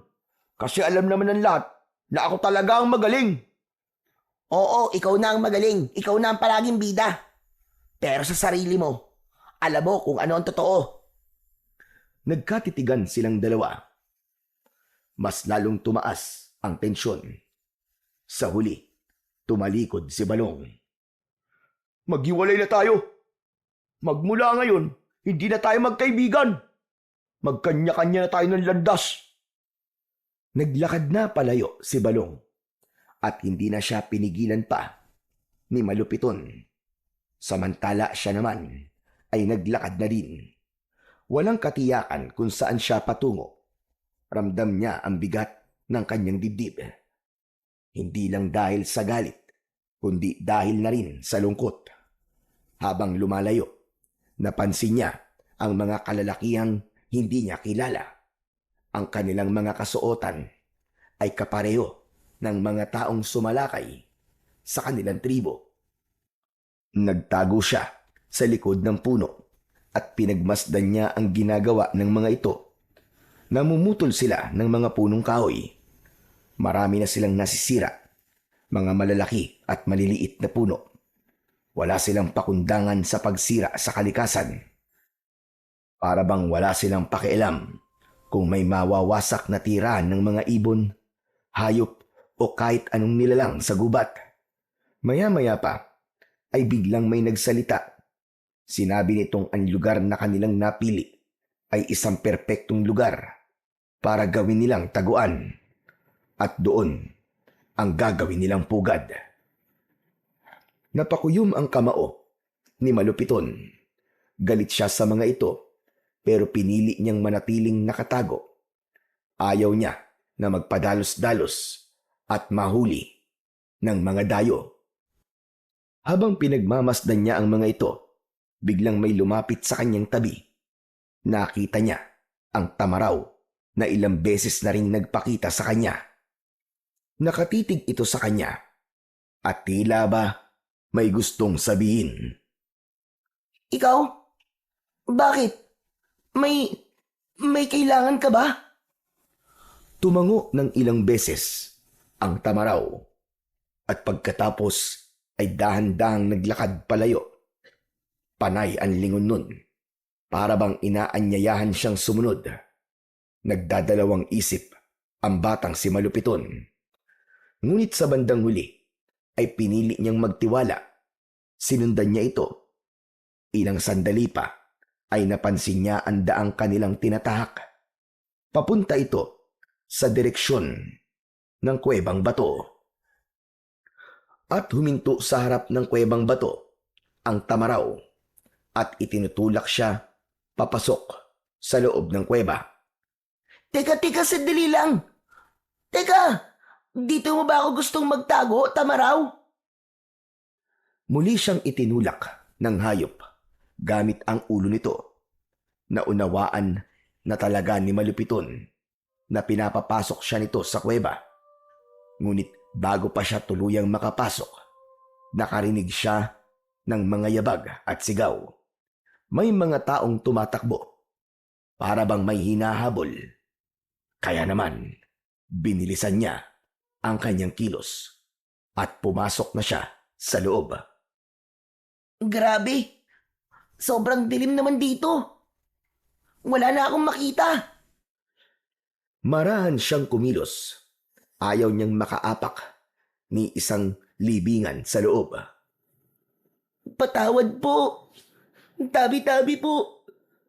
Patawad kung pumasok po ako dito nang walang pahintulot. Huwag po sana kayong magagalit sa akin, ha? Patawad po talaga. Paulit-ulit niyang sambit sa kanilang mga ninuno na nakalibing doon. Nagpatuloy siya sa paglalakad hanggang sa marating niya ang dulo ng kuweba. Doon siya umupo. Niyakap niya ang kanyang mga tuhod at patuloy na umusal ng mahinang dasal para sa mga yumao. Maya-maya pa ay biglang may narinig siyang malakas na putok. Doon mismo sa labas ng kuweba, tinakpan niya ang kanyang bibig para hindi siya makagawa ng kahit na anumang ingay. Sa mga sandaling yon, narinig niya ang tinig ni Guwahon, ang kanilang tagapagsanay. Nakikiusap ako! Huwag kayong pumasok dyan! Sagradong lugar na yan! Libingan niya ng aming mga kasama! Pakiramdam ni Malupiton ay may pumasok at sandaling sumilip. Patuloy sa pagsigaw si Gawahon. Pagkatapos nun ay parang may binubugbog dahil sa mga tunog at daing na nanggagaling sa labas. Narinig din niyang nagmamakaawa ng labis si Gawahon.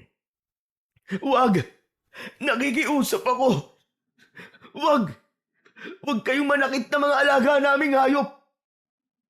Huwag sila! Tama na! Ilang sandali pa, narinig naman niya ang isang malakas na putok at pagkatapos nun, biglang naghari ang katahimikan.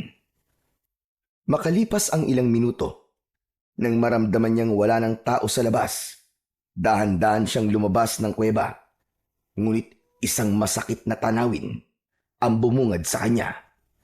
Ang Tamaraw, nakahandusay, duguan at may tama ng baril sa katawan. Naghihingalo na ito. Mabilis niya itong nilapitan. Diyos ko! Tamaraw! Sinaktan ka nila. Wala silang awa. Masahol pa sila sa hayop. Umungol ang Tamaraw. Paunti-unti na lang ang paghinga nito. Huwag kang susuko, Tamaraw. Sandali lang. Hahanap lang ako ng gamot para sa'yo. Gagamutin kita. Sandali lang. Huwag kang mamamatay. Naghanap siya ng halamang gamot sa paligid. Piniga niya ang daon at sinubukan itong ipatak sa sugat ng hayop. Ngunit alam niya na hindi sapat yun. Ang dugo ay patuloy pa rin na dumadaloy. Patawad, Tamaraw. Iniligtas mo ako. Pero ako wala akong nagawa para sa'yo. Patawad talaga. Umiyak siya nang makitang nawalan na ng hininga ang Tamaraw. Ngunit bago pa siya lamunin ng matinding lungkot, biglang lumiwanag ang paligid. Sa harapan niya, lumitaw ang isang diwata. Malupiton, dumating na ang oras. Ihanda mo ang iyong sarili sapagkat narito na ang araw na itinakda. Ikaw ang magiging tagapagtanggol ng iyong mga katribo. Paanong... Hindi ikaw ang pumili ng iyong kapalaran, Malupiton. Ang aking alaga, ang tamaraw, ang siyang nagpasya. Sa kanyang pagpanaw, nais niyang ipamana sa iyo ang mutyang matagal na niyang iniingatan. Isang kapangyarihan na magagamit mo upang ipagtanggol ang iyong mga kababayan laban sa mga mananakop. Teka, ako po? Bakit po ako? Mahina po ako, hindi magaling. Si Balong, hindi ba't siya ang dapat dahil magaling siya, malakas at saka matapang? Umiling ang diwata at marahang lumapit sa kanya. Hindi lakas o tapang ang sukatan ng tunay na mandirigma, kundi ang pusong handang magsakripisyo kahit walang kapalit. At ikaw yun, Malupiton, hindi siya. Talaga po? Makinig ka sa akin. Kumuha ka ng sisidlan at sahurin mo ang kanyang dugo. Ipahid mo ito sa iyong katawan at ikaw ay hindi tatablan ng mga bala o tabak ng kaaway. At ito ang kanyang sungay. Kunin mo. Ito ang iyong magiging sandata. Sa iyong kamay, ito'y magiging kasing talim ng anumang armas na gawa ng tao. Ang sungay na ito ang magbibigay sa iyo ng kapangyarihang wasakin ang iyong mga kalaban. Ang mutya ng tamaraw? Kung ganun, ay totoo nga ang kwento ni Lolo tungkol sa alamat. Ngumiti ang diwata sa kanya, pero maya-maya pa ay bigla ring sumeryoso at tinitigan siya. Makinig kang mabuti, Malupiton. Ang dugo at sungay ng tamaraw ay hindi lang isang biyaya. Ito rin ay maaaring maging sumpa kung gagamitin mo sa kasamaan. Kapag ginamit mo ito sa pansariling kagustuhan, ikaw ay lalamunin ng taglay nitong kapangyarihan. Pero dahil alam kong mabuti kang bata, tanggapin mo ang biyaya na galing sa aking pinakamamahal na alaga. Kung yan po ang hiling niyo, mahal na diwata, tinatanggap ko po. Kung ganon, ipinagkakaloob ko na sa iyo ang kapangyarihan. Pagsilbihan mo at ipagtanggol ang iyong tribo. Ipaglaban mo ang kanilang buhay, ang inyong mga lupa, at ang inyong kinabukasan. Lumakad na palayo ang mahiwagan diwata. Ilang sandali pa, nakita niya mismo sa kanyang mga mata ang pagbangon ng kaluluwa ng tamaraw. Sumunod ito at sumabay sa diwata. Bago sila tuluyang naglaho, tumango ang tamaraw na tila nagpapaalam sa kanya. Biglang sumabog ang liwanag sa harap niya at naglaho na ang liwanag. Naiwang mag-isa si Malupiton. Huminga siya ng malalim. Pero sa halip na matakot, nakaramdam siya ng kakaibang kapayapaan sa kanyang puso. Isang ngiti ang gumuhit sa kanyang mga labi. Masaya siya na siya ang pinili upang maging tagapagtanggol ng kanilang tribo.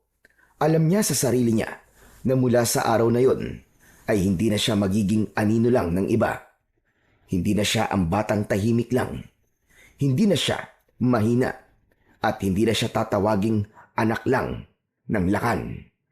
Ipinangako niya sa kanyang sarili na yayakapin niya ang lahat ng tungkuling nakaatang sa kanya at ang kapangyarihan na ibinigay sa kanya ay gagamitin niya hindi para sa sarili kundi para sa kanyang mga katribo.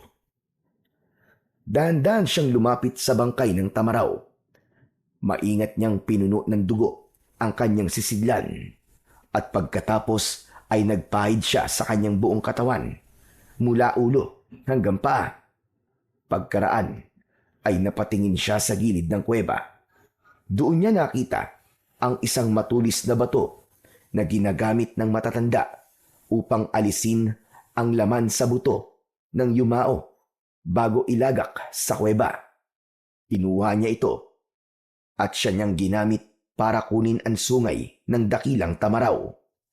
Lumuhod siya sa tabi ng bangkay at sinimulang ihiwalay ang sungay sa katawan. Patawad at maraming salamat, Tamaraw. Ang sakripisyo mo ay hindi masasayang.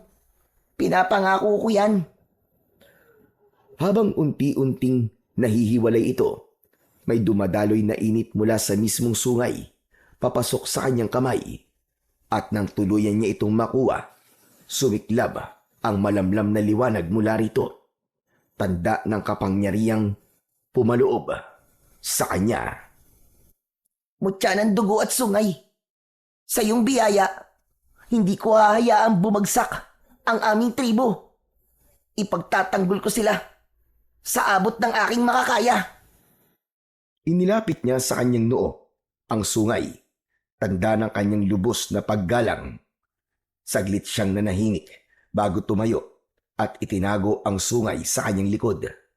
Itinali niya ito gamit ang baging. Nang matapos ay napansin niyang madilim na ang paligid. Oras na. Kailangan ko nang bumalik. Hindi na ako pwedeng magtagal dito. At baka mahuli na ako. Baka wala na akong abutan sa tribo namin. Naglakad na siya pauwi sa kanilang maliit na komunidad. Nang malapit na siya, may napansin siyang aninong gumagalaw sa hindi kalayuan. May nakatayo roon at sumisilip-silip sa direksyon ng kanyang lugar. Pinagmasdan niya ito ng mabuti. Ilang sandali lang ay agad niya itong nakilala. Mabilis niya itong nilapitan at tinapik sa balikat. Balong! Nanlaki ang mga mata ni Balong. Muntik na siyang mapasigaw nang makita ang anyo ng batang tumapik sa kanya. Agad namang tinakpan ni Malupiton ang bibig ng kanyang kaibigan. Balong, huwag ka matakot. Ako to, si Malupiton. Ikaw? Teka, ano nangyari sa'yo? Bakit ganyan ang itsura mo? Ipinagkaloob sa akin ng diwata ang mutya ng dugo at sungay ng tamaraw. Ano ka mo?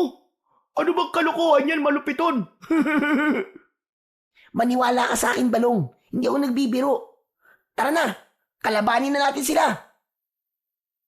Saglit na natahimik si Balong. Ibinaba nito ang tingin, saka ngumisi ng bahagya. Sandali lang. Bakit nga pala ako nakikipag-usap sa'yo? Eh, hindi na pala tayo magkaibigan. Kanya-kanya na tayo, di ba? Medyo tumaas ang kilay ni Malupiton. Ngunit hindi na niya hinayaan na humaba pa ang usapan. Nilambing niya na kagad ito at bagyang hinawakan sa balikat. Nagsalita siya ng may sinseridad. Alam ko, at handa akong tanggapin ang lahat ng galit mo. Pero ngayon, kailangan nating magkaisa. Kailangan nating kalimutan ang tampuhan natin, Balong. Kung hindi tayo magtutulungan, hindi natin maililigtas ang ating mga kasama.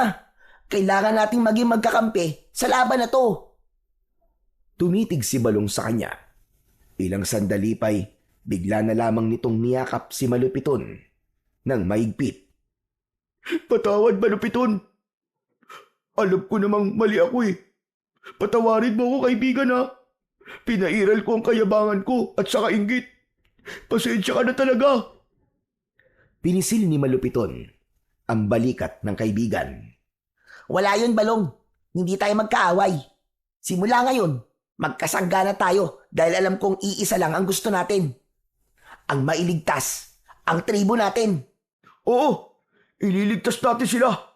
Panahon na para gamitin natin ang mga natutunan natin sa ating pagsasanay. Ano? Tara na? Tara!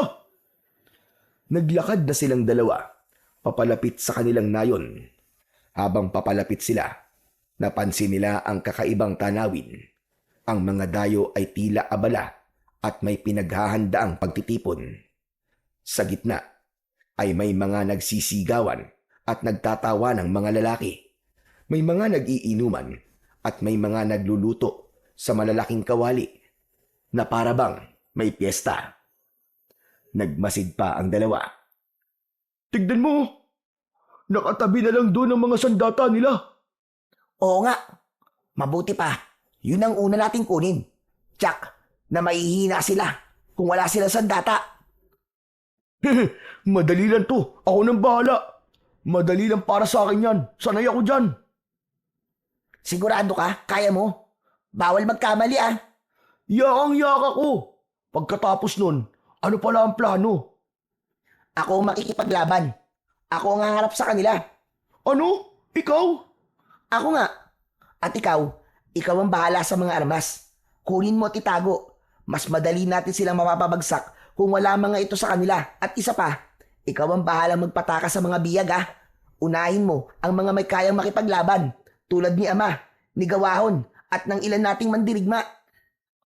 Napakagat ng labi si Balong. Noon niya lang nakita ang ganoong ningas sa mga mata ng kaibigan niyang si Malupiton.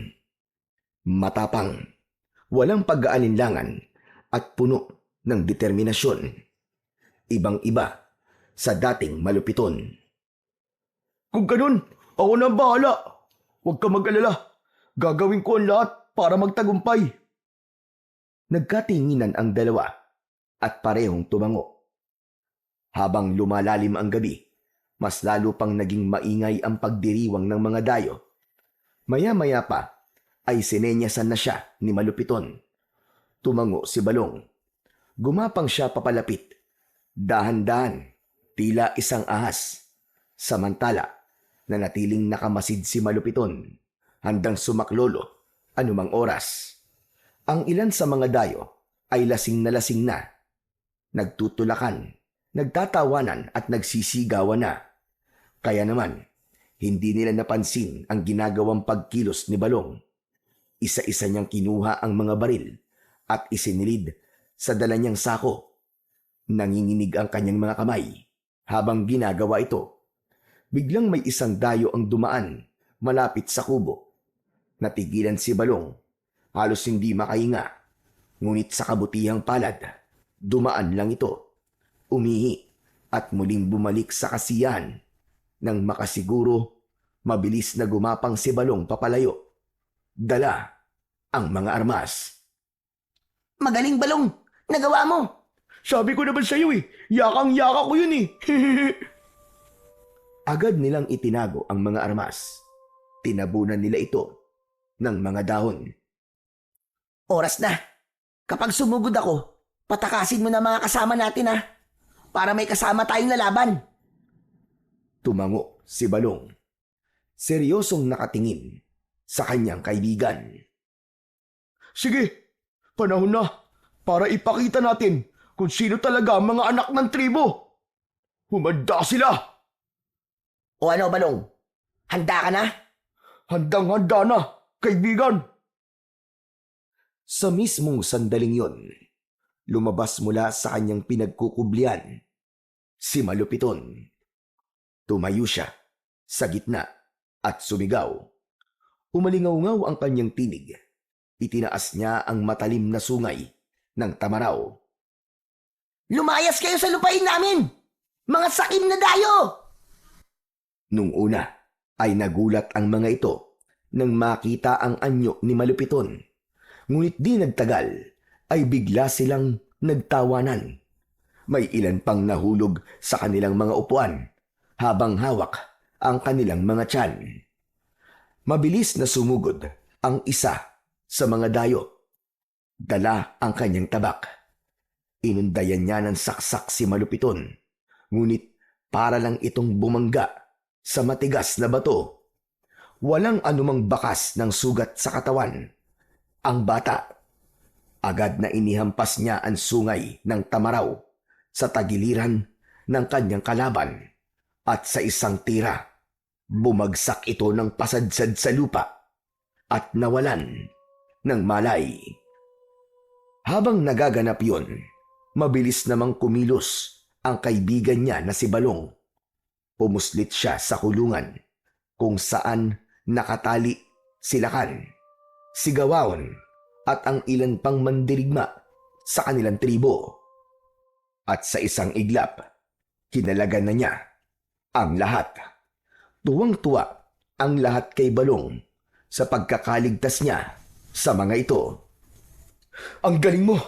Mahusay ka talaga, Balong! Maaasahan ka talaga kahit kailan! Hangang-hanga na talaga ako sa'yo! Teka! Salamat! Pero hindi! Mali po! Hindi po ako ang dapat niyo pong hangaan! Ano? Teka! Ano bang ibig mong sabihin? Si Malupiton po! Siya po dapat kasi nandun siya ngayon at kinakalaban ng mag-isa ang mga dayo. Bilisan po natin! Kailangan po natin siyang tulungan! Baka mapahamak siya! Pagkatapos nun, napangiti si Gawahon kahit puno ng sugat ang kanyang katawan dahil sa pambubugbog sa kanya ng kanilang mga kalaban. Samantala ay nagulat naman ang Lakan nang marinig ang sinabi ni Balong.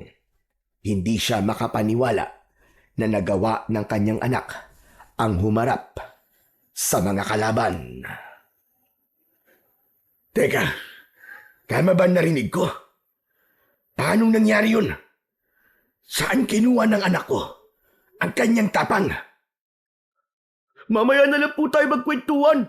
Baka pumapano na ang kaibigan ko eh. Tara na po, bilisan natin.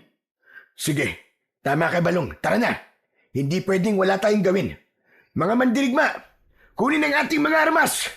Lalaban tayo para sa ating tribo! Agad na kumalat ang mga mandirigma at namulot ng kanilang mga sandata. Ang bawat isa ay may kanya-kanya ng tangan ng mga pana, sibat at itak at punong-puno ng determinasyon at tapang upang ipagtanggol ang bawat isa. Samantala, tuloy-tuloy lang ang laban ni Malupiton. Mabilis ang kanyang mga galaw. Sa bawat tira ng mga kalaban, mabilis niya itong naiiwasan. Parang isang mailap na tamaraw. Mahirap nilang mahuli. Mahirap masukol. Ngunit sa kabila ng kanyang kakaibang lakas at bilis, ang lahat ng kalabang napapatumba niya ay hindi niya pinapatay.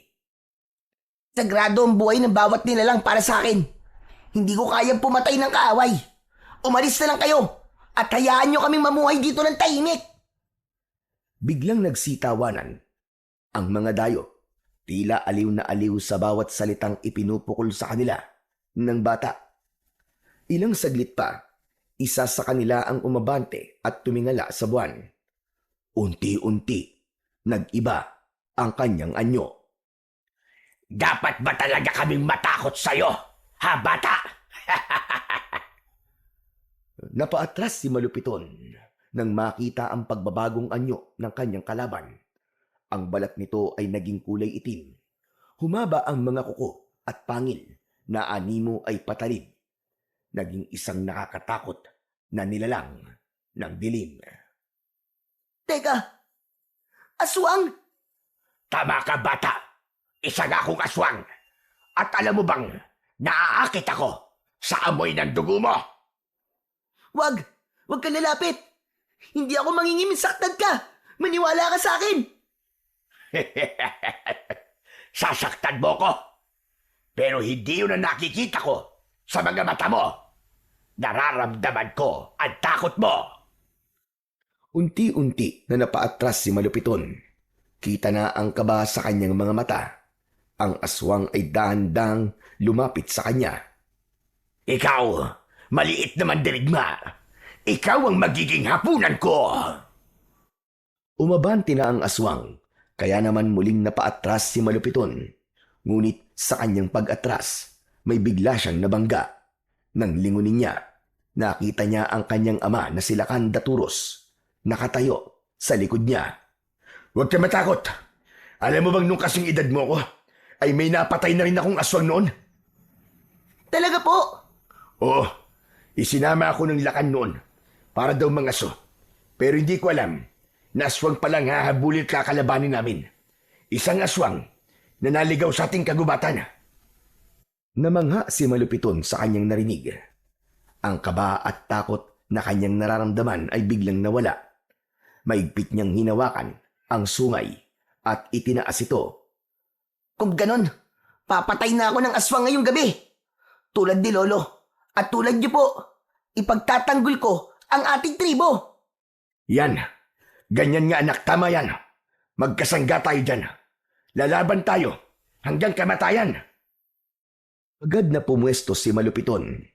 Nakahawak sa sungay habang sila Kandaturos naman ay kumapit sa kanyang hawak na sibat. Ngunit bago pa sila makalaban ng sabay, biglang nag-iba na din ang anyo ng iba pandayo. Tulad ng mga naunang aswang, humaba rin ang kanilang mga kuko at pangil. Naging nakakatakot na nilalang ang kanilang mga anyo. Umabante agad si Malupiton at isinaksak ang sungay sa aswang na unang sumugod sa kanila. Agad na bumaon ang sungay at sa mabilis na sandali, nalusaw ang katawan ng aswang. Walang itinira, maski konting bakas. Dahil sa nakita, galit na sumugod ang iba pang mga halimaw. Pinuntirya nila ang ibang mandirigma ng tribo. Lumaban sila, pero ang lahat ng mga sibat ay nabali lang at ang mga palaso ay tumatalbog lang sa kanilang mga balat. Imposible! Hindi sila tinatablan! Anong gagawin natin? Nag-umpisa ng mangamba ang lahat. Ang ilan ay tumakas na, ang iba naman ay nawalan na ng pag-asa. Dahil sa kanilang takot, umatake ng sabay-sabay ang mga aswang. Madami agad ang nasugatan at merong napaslang. Dahil sa lagim na kanyang nakita, naisip niyang hindi na dapat panghinayangan ang buhay ng kanilang mga kaaway. Pumagitna si Malupiton. Biglang nagliyab ang hawak niyang sungay ng tamaraw. Dumaloy ang init nun sa kanyang mga bisig. Agad na sumugod ang isa, pero mabilis lang na tinapos ni Malupiton ang kanyang buhay. Nahiwa ito sa tiyan at nahati ang halimaw sa dalawang bahagi. Bumagsak ito sa lupa at hindi na muling nakabangon. At pagkatapos nito ay nasunog ang kanyang balat hanggang sa abo na lamang ang natira. Ang galing! Kaya nga! Isa kang ang tunay na mandirigma, anak! Tama! Isa kang ang anak ng lakan. Ang lupit mo, bata! Kaibigan ko yata yan! Muling lumaban ang bata at habang tumatagal, mas lalo pang nagiging mabangis ang kanyang mga paggalaw.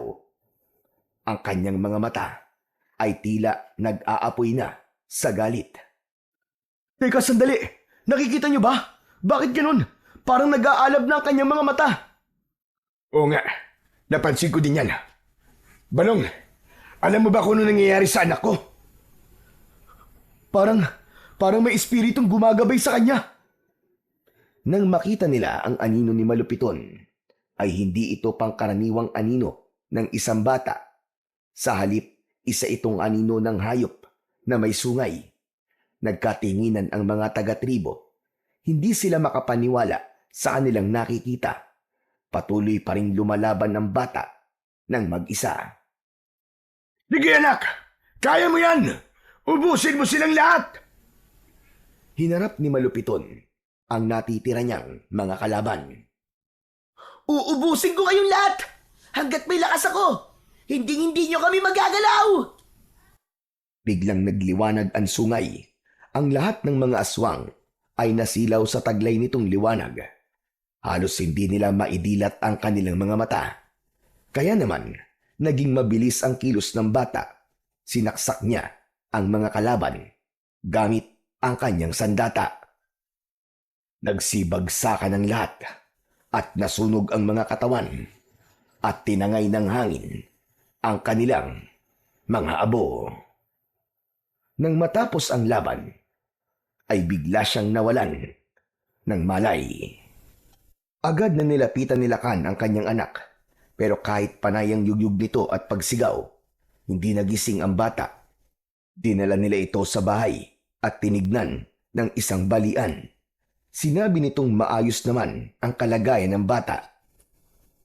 Napagod lang po siguro siya sa laban. Lakan, maaari po ba natin pag-usapan ang nangyari kanina? Sige, ano ba ang dapat natin pag-usapan tungkol sa anak ko? Nagtataka lang po kasi ako kung paano siya naging ganong kalakas. Bata pa lang siya pero napaslang niya ang lahat ng mga aswang na yun. Hindi matatawaran ng katapangan at lakas niya. Hindi ko alam kung paano nangyari. Pero isang bagay lang ang sigurado.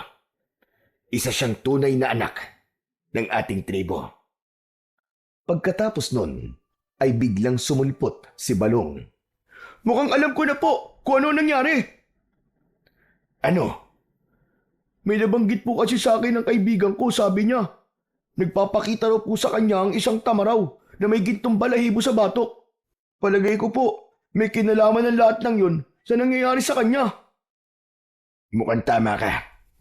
Nakuha kaya ng anak ko ang mutya ng alagang tamaraw ng diwata. Nagkatinginan ang tatlo. Ngumiti ang Lakan. Ito'y isang malinaw na tanda na ang ating tribo ay hindi iniiwan ng mga anito. Pinili nila ang iyong anak para maging tagapagtanggol. Ibig sabihin, nakabantay sila sa atin at hindi tayo iniiwan. Tama po. Nakakabilib. Pero ngayong alam na natin na nagkaroon siya ng kapangyarihan, dapat siyang gabayan. Tama ka. At bilang ama niya, sisiguraduhin kong magagamit niya ito palagi sa tama. Pambihira. Para kung nakikita ang sarili ko sa iyo, anak. Sa isip niya ay bumalik ang kanyang kabataan. Lingid sa kaalaman ni Malupiton, ang ama niya rin ay mahina nung una at takot makisalamuha sa mga katribo nila. Pero nang dumating ang araw na kinailangan niyang tumindig para sa kanyang mga kasamaan, doon nagsimula ang kanyang pagiging magdirigma. Anak nga kita. Ikaw ang magiging pag-asa namin. Ikaw ang karapat-dapat na maging susunod na Lakan. Inabukasan, siya ang unang nagising. Hindi pa rin nagigising si Malupiton. Ilang sandali pa, dumating na rin si Gawaon at Balong para siya ay bisitahin. Pinisil ng ama ang kanyang kamay at doon unti-unting nagmulat ng mata ang bata. At ang una niyang nasilayan ay ang muka ng kanyang ama. Salamat, anak. At gising ka na. Ayos! Gising ka na, kaibigan! Pinag-alala mo kami ah. Akala ko iiwan mo na kami. Hindi ah. Bakit ko naman kayo iiwan? Ako pa ba? Natahimik silang tatlo sandali. Tapos sabay-sabay silang ngumiti sa isa't isa. Lumipas ang ilang araw, ang tribo ay muling bumangon mula sa pinsalang iniwan ng mga dayong aswang. Nalibing na rin nila ng maayos ang mga bangkay ng mga nasawing kasamaan. At ang mga nasirang bahay ay pinagtulungan nilang muling maitayo. At habang muling nabubuo ang kanilang pamayanan, mas lalong tumibay ang ugnayan ng bawat isa. Si Malupito naman ay araw-araw na sinasanay ng kanyang ama at ng matatanda sa tribo. Hindi lamang sa pakikipaglaban, kundi pati sa kaalaman tungkol sa pamumuno sa kanilang tribo. Dahil sa wakas, nakita na nila ang potensyal niya bilang magiging susunod na Lakan.